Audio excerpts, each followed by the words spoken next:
Sen ойлогон евролор, sen ойлогон долларлар, sen ойлогон үмүт, sen ойлогон жашоо, sen ойлогон ийгилик сенин коркууңдун артында жашырылган.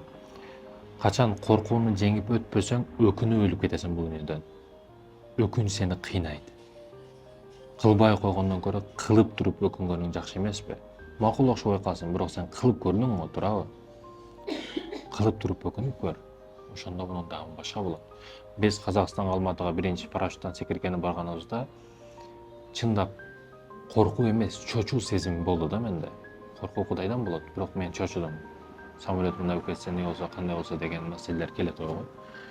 Бирок ошондо секирет экенмин, баягы самолеттен түшкөнкү 10-15 метр бүткүл жашоом көз алдымдан өтүп кетти да.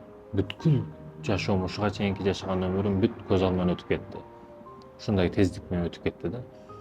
Ошондой тездик менен секунд кылып бүт өмүрүмдү Аллах Таала өткүзүп койду да. Аллах Таала убакытка муктаж эмес. Көрдүңүзбү? Ушул жерден эле түшүнсөк болот, Аллах убакытка муктаж эмес. Биз убакытка муктажбыз.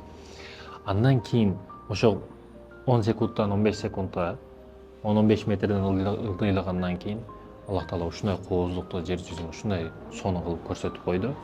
Ошо коркууну жеңдик, мына көрүп кой деген маани да. Айтайын дегеним, коркууну жеңиңиз. Сиз коркуп жаткан эшиктин арты гүл бакчалары менен, сиз ойлогон мечта жашоо менен куралган, топтолгон. Эгерде барып тыкылдатпасаңыз, барып ачпасаңыз, өзүңүз капастей бойдон калып кете бересиз. Капас сизде камалган бойдон өлүп кете бересиз. Коркуу эшиктерин бузуш керек. Сизде эч кандай жапкыч жок. Сизде ачкыч бар. Ачыңыз. Коркууну жеңиңиз. Корккон ишиңди кыл. Корксоң кылба, кылсаң коркпо дейт го. Кылыңыз.